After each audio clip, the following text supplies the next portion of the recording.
Welcome aboard, Bob. Thanks, Taco. Appreciate you having me on tonight. Well, let's get to the key of this thing here now, because a lot of the people in the TV audience don't know who you are. Yeah. And Bob Anderson's a common name. Yes, it is. So I'd like to have you give me a little background, a little profile of yourself, of where you were born, where you were raised, and where you're coming from. What's your background? Well, I'm a lifelong Minnesota resident.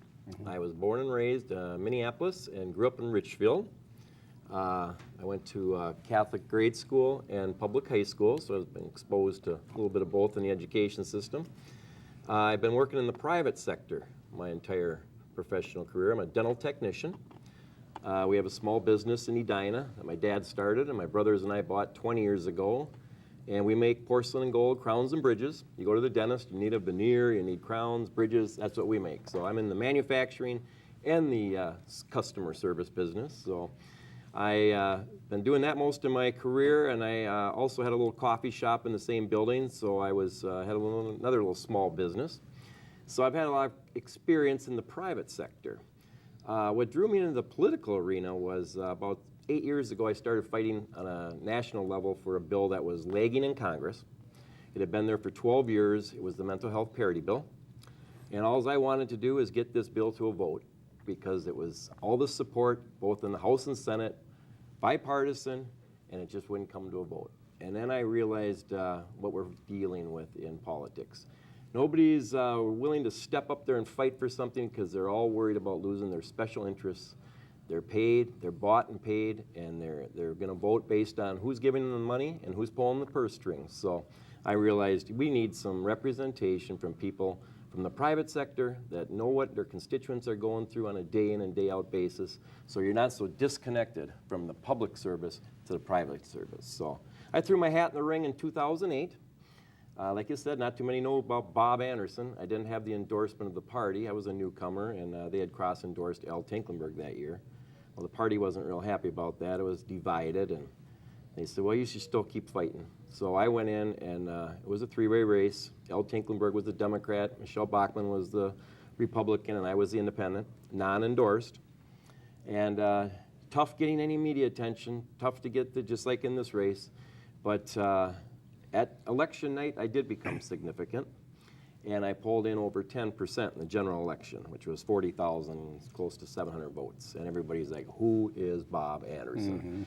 And I said, well, if you would have given me a little attention prior to this, the voters would have either known who Bob Anderson was, and they would have either not voted for me because they didn't care for me, or would have had even a lot more voting for me. So this time, I've got the endorsement, getting a little more recognition. I've got that 10% to build on. I earned that last time, so I've got a campaign. I got headquarters in Anoka, right in the nucleus of the district, up there on Ferry in Maine. I got a campaign staff. We're making phone calls. We're dropping lits. We're doing all sorts of, and then we did all these county fairs throughout the district through the summer. So we built a solid foundation, and now we just let the people have to get to know Bob Anderson a little more, and they're going to know they've got a real choice in this expensive race.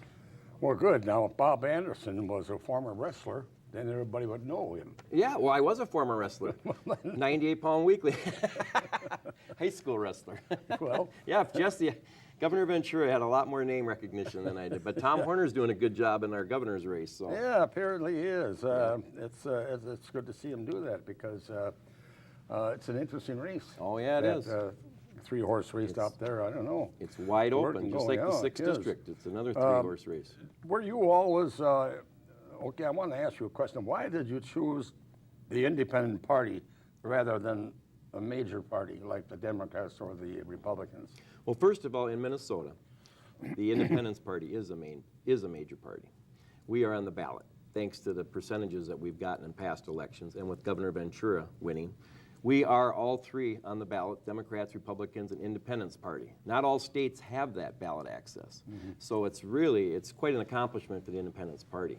I started out as just a small I, independent. I'm just an independent type guy, have been all my life, prefer taking the road less traveled. I'm kind of just that kind of guy. And I don't fit either of those parties. I don't fit the Republican Party, I don't fit the Democrat Party.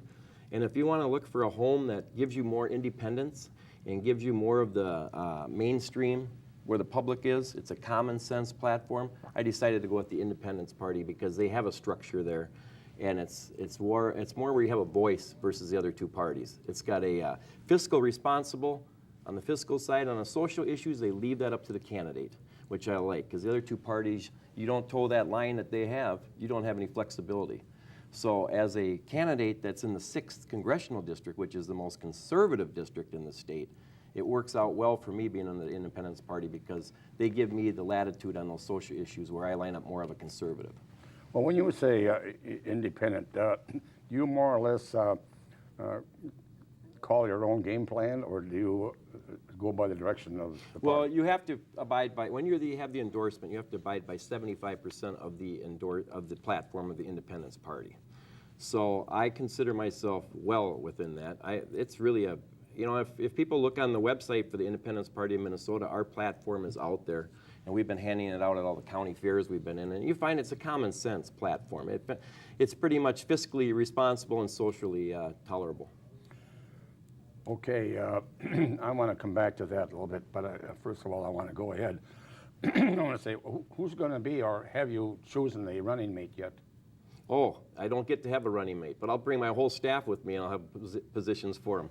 Oh, In the congressional race, it's not like the governor's race. That's correct. Yep. I'm sorry for that question because I was thinking in terms of something else, I guess, when I asked that question. Well, with the governor's race is the hot topic. but They do have a lieutenant You governor. have a staff in the line right now? Yes. No, working for you, good. Okay, what does, Bob, tell the TV audience out there, what does constitute the 6th district? Where is the borders? Where do we start out east, and how far west do we go, north and south? Yeah, we're here down in Stillwater. Right. And this is going to go all the way up to past St. Cloud. Well, Stillwater is chopped up. Yes. We know. All of this. It's gerrymandered around. If you look on a map on the 6th district, it's not a straight shot.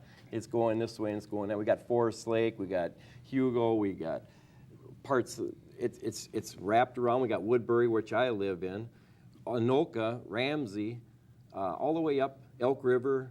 We got Sherburne, Benton, all the different counties going all the way up to St. Cloud. It's a huge district. Is St. Cloud the northern border? Yes, yeah. It is.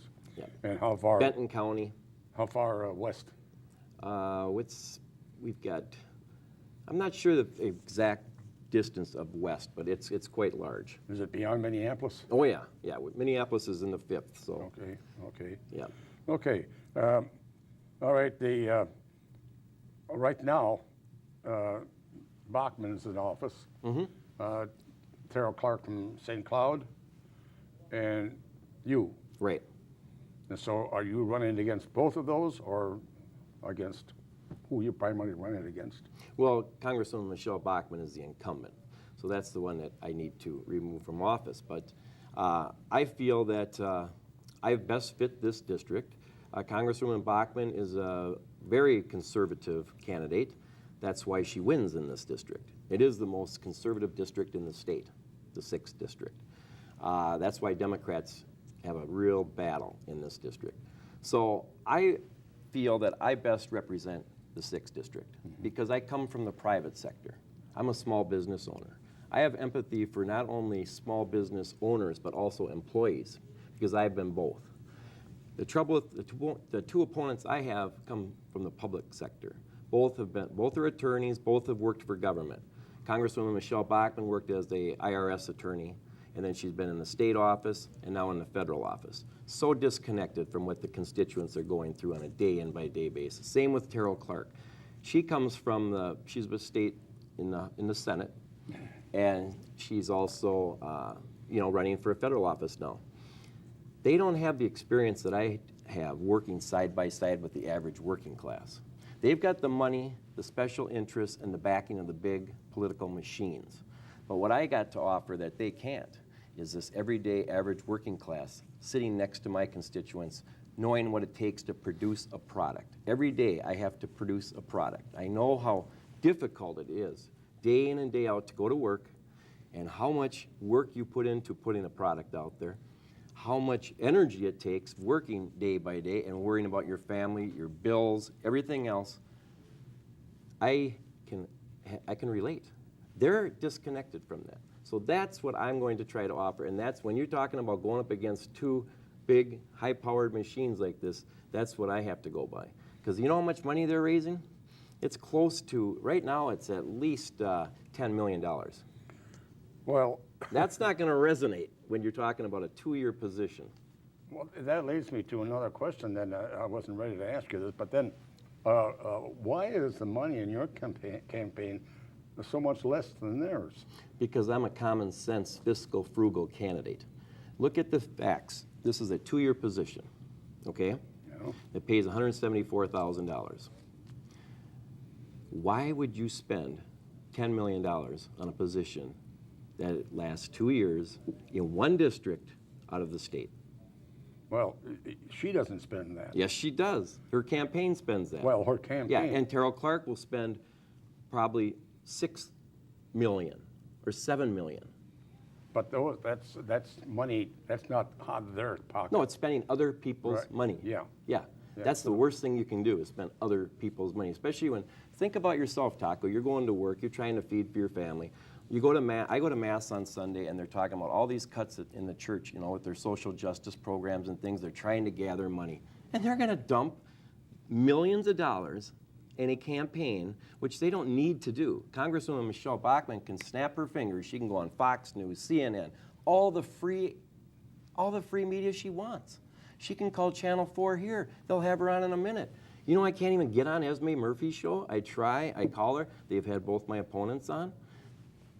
Why would you spend all that money when you have the name recognition? No. That's not going to resonate when you're talking, and for Terrell Clark to say, the Democrats, oh, we are for the people, we are for the needy, we can't cut these programs. Yet she's going to dump $7 million out there. How is that going to resonate? They're going to look at Bob Anderson and say, you know what, he gets it. Why should we have the best Congress money can buy? We should have the best Congress of the people, for the people, by the people. What we have now is Congress is who's got the most money and who's going to spend the most. And that's why is Congress popular right now? Oh. Okay. Is there an independent in Congress? No. No. Entire House of Representatives, it's made up of Democrats and Republicans. And they're both equally the same. They're protecting the power of the party. They're not representing the constituents. They're representing their power. And you're seeing it with the Republicans now because these Tea Party candidates that are getting in, the big shots, the top people in the Republican Party, one minute they're saying, well, we can't go for Christine O'Donnell out here in Delaware. That's way, way out there, you know. And then she wins the primary. Oh, we're all for her. We need that vote. I don't care what her past is, we need that vote. And she got $1 million the next day. Now, who is that representing? I say, try something different. We have 8 representatives in Minnesota. We have 8 districts. We are already represented by Democrats and Republicans. Why not try something different? This is a 2-year position, 1 district. It's not like you're nominating me to the Supreme Court. If I don't live up to your expectations of the voters of the 6th district, in 2 years, they can vote me out. They can fire me. And I should be. If I don't live up to their expectations, if I don't do what they sent me to Washington to do, I should be replaced. And I shouldn't have to spend $10 million to be reelected. That means I'm not doing my job. That's where I come from. And it's what we need more. And I feel if we get a few in them, like myself, we have 7 congressional candidates going. Once we get into Washington, the other 2 parties are going to have defections. They're going to say, you know what, this guy did it without, I don't have to sit here and dial for dollars all my entire campaign since I get in. He got in and did it. And you know what? We came here to get something done. I'd kind of like to caucus with the independent because we can make decisions. We can look at the brightest and best ideas from both parties and not be worried about ostracized from the party if you don't vote the way they want you to. Well, that's good. But how are you going to, now you're bringing up something which I wasn't ready to ask you. How are you going to align yourself with members of the other party when you're a lone wolf out there? Well, first and foremost, I'm going to caucus for the voters of the 6th district. They're sending me to Washington. So what I can do as an independent going into Congress is I can look at both. I can caucus with both parties. I won't have a vote in either one of them, but I can look at their ideas and let them convince me why I should vote this way or why their plan makes more sense than the Republicans. But at least I can go into it with an open mind and be objective about it without having this already biased thing that you're got to support the party. You have got to, don't give in if they have a good idea. We don't want to support that because we're going to lose power again. It's all about the power. I can go in and I can look at the Democrats and say, well, why is your plan better? And the Republicans. And I can bring that back to my district and say, this is what I've come up with. What do you think? You gotta communicate with your constituents. That's what they're sending you for. Yeah. Right now, we're not seeing that in the 6th district. Congresswoman Michelle Bachmann is on a national crusade. She's flying here, she's flying there, she's drumming up money and support for the conservative movement. Well, if she's got that much time to be doing all that, if I focus all my attention on that 6th district, I should be able to do a much better job. I don't have national ambitions of going around. 6th district is big enough, as we mentioned earlier. That's enough work to take care of that. Okay, what do you see, or what do you feel are the main issues in the district, in the 6th district, and how would they be addressed by you? What do you see as the main issues there? Well, throughout the district, meeting with people and discussing with people, and even we all know it's jobs. The economy is the #1 issue. And on my platform, what I think the quickest way and most effective way to create jobs is just bring the jobs back that we already had here. I would like to see the outsourcing stop. Even in my industry in dentistry, they are outsourcing to China. Crowns are cheap in China. Well, you know what? I tell people that is absolutely ridiculous. Why should we be building up China? We need the jobs here. I don't want to spread the wealth around. I want to spread the taxes around. The more employees we have employed in our country, the wider the tax base is. They're not only paying taxes, but the companies are matching Social Security taxes too. We're losing out on all that. I think one of the biggest short-sighted things in this country is the outsourcing. It's not helping any of us. And we need to get the jobs back here. We need to start manufacturing again. That's what's built this country. I'm in manufacturing. I make things. Not all of us are 4-year degree college grads that are in the high tech. We need to produce things, and it's been a very rewarding career for me to be as a trade, to be able to create something in the medical field and be proud of the fact that I produce this day in and day out, and we need those jobs back here. We can make things here, and we can export. We don't have to be putting our jobs overseas and sending stuff back. Well, how does outsourcing start? Where did it begin with? I just don't. Well, I think because we've put too much restrictions on companies to function in this state, too. You can't say you love jobs and hate employers. And this is the problem. We've got so many strict regulations on companies that you can't even produce. And then we have the unions coming in and demanding these high wages that are unsustainable. You've got to have realistic and living wages, but you can't have the sky is the limits for some of these benefits. And if they don't get them, they were striking. You don't see too many strikes going on now, like we used to in the past. No. So I think we need to get the unions, the labor to come to the table, the regulations, so we have common sense regulations. I mean, we have to be stewards of the environment. We have to protect our air and our land, but we've got to be able to produce, especially on a global level. And I think that's been, and tax breaks for people that are going to employ employees and hire people. They should get tax breaks because it's an incentive to keep the things here.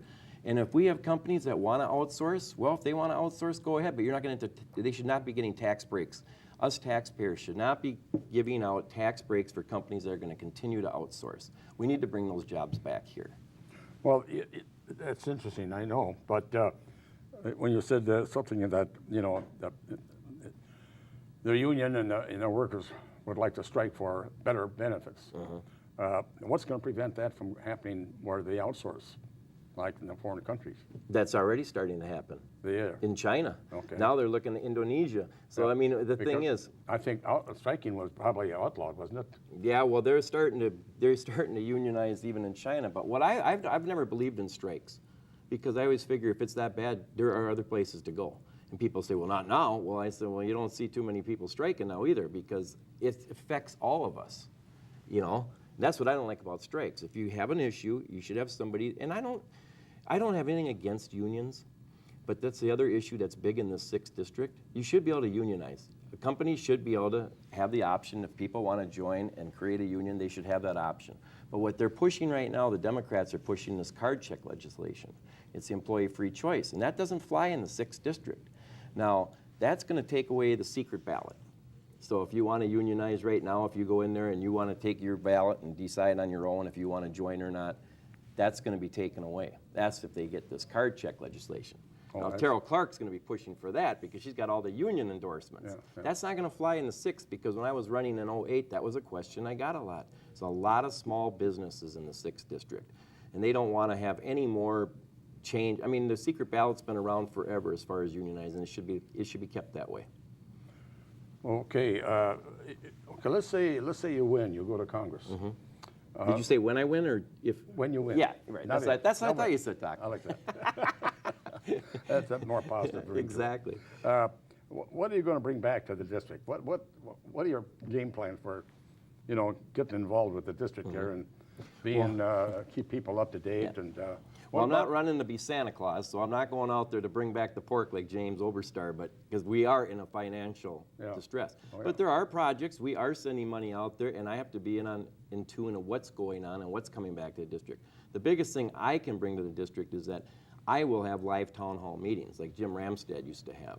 And I can have those webcasts so people that don't want to come out of their house can at least have access to see those, but I want to have face-to-face interaction with my constituents. That's part of the job, and that's something that we lack in the 6th district now because Congresswoman Michelle Bachmann has just chosen not to go that route. I want to face the people because that's part of the territory. If I'm going to represent, I better be able to go out to these live town hall meetings and have the people that have issues on their mind to come out and throw them at me, and then we have some dialogue and we realize what's going on in the district. I can bring that back there, fighting for my constituents, and I can bring what's going on in Washington back to relay to my constituents. But I like to do it on a personal basis. I think that's the way you effectively communicate, by getting out there and letting the people face you face to face and address their concerns. Good. Okay. Excuse me.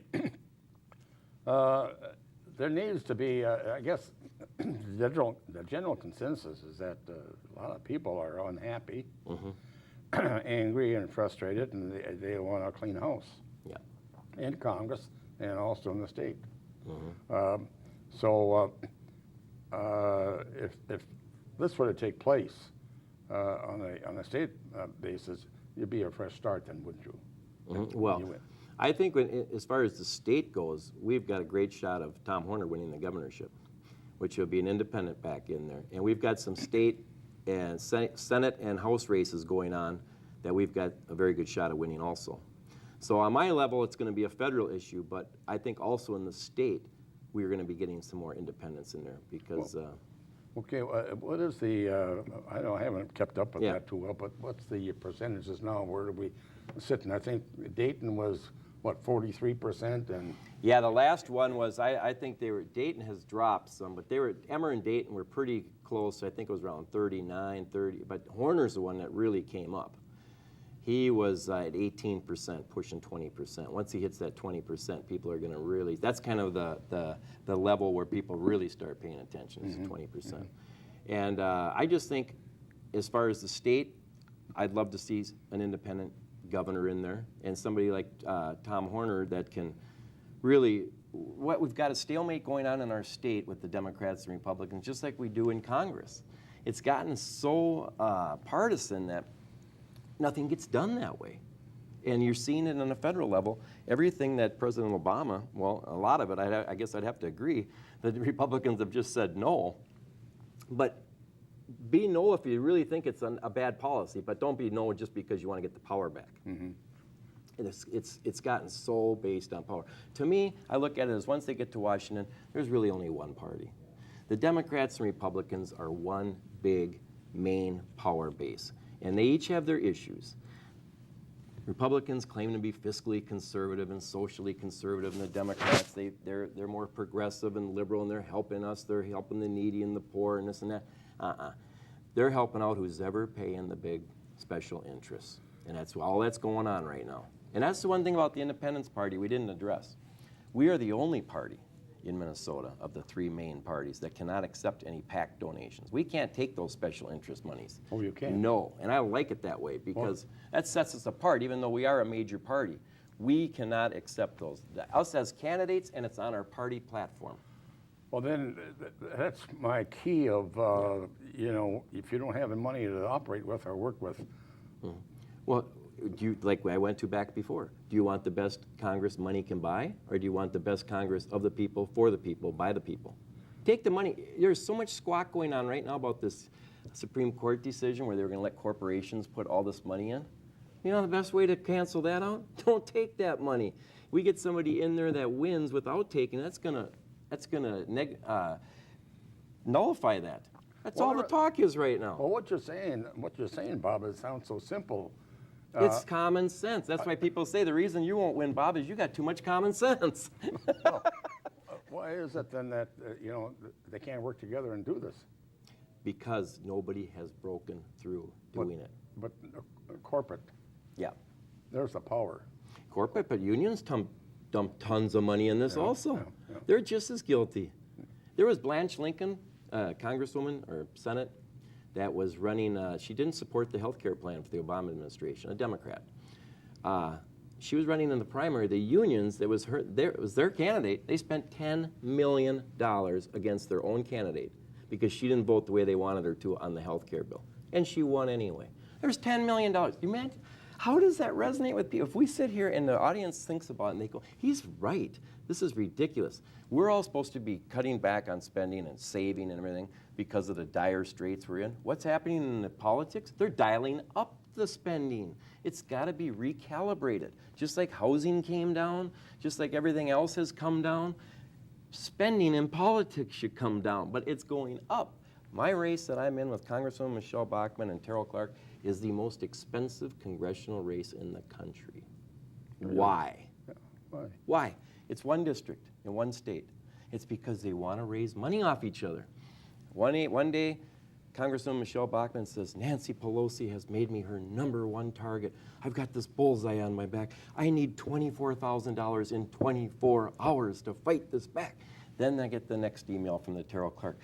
Congresswoman Bachmann has put Terrell Clark right in their crosshairs. We need $48,000 in 48 hours. And it goes back and forth. Pretty soon, we're almost up to $10 million now. And the people are looking at this and they're thinking, what? Where's this Bob Anderson guy? How come we never hear about him in the media? Because they keep me in this box because I'm not playing that game. So it's just like if you go into court and you want to represent yourself and you don't bring a lawyer in there, you lost. You better off dragging somebody off the street and set them there and say it's your lawyer. If you don't play that game, they don't like you. I'm not playing that money game. I can't compete with them in the money. There's two areas I can't compete with Congresswoman Michelle Bachmann and Terrell Clark. The first is looks. They're way better looking than I'll ever be, so I don't even compete in that arena. And the other thing is the money. So when you can't compete in an arena, don't waste your time. It's just not feasible. So I got to focus on what I can bring, which we talked about being the average working class guy that has all of his experience working side by side with my constituents. I know what we're going through on a day in by day basis. They don't have a clue because they're working for public sector. They've been getting paychecks given to them. I've had to go out and hustle work to get a paycheck for not only me, my family, but my employees' families. You go to bed at night and you worry about stuff like that. I've never had a position where the government was actually giving me a check for my salary, let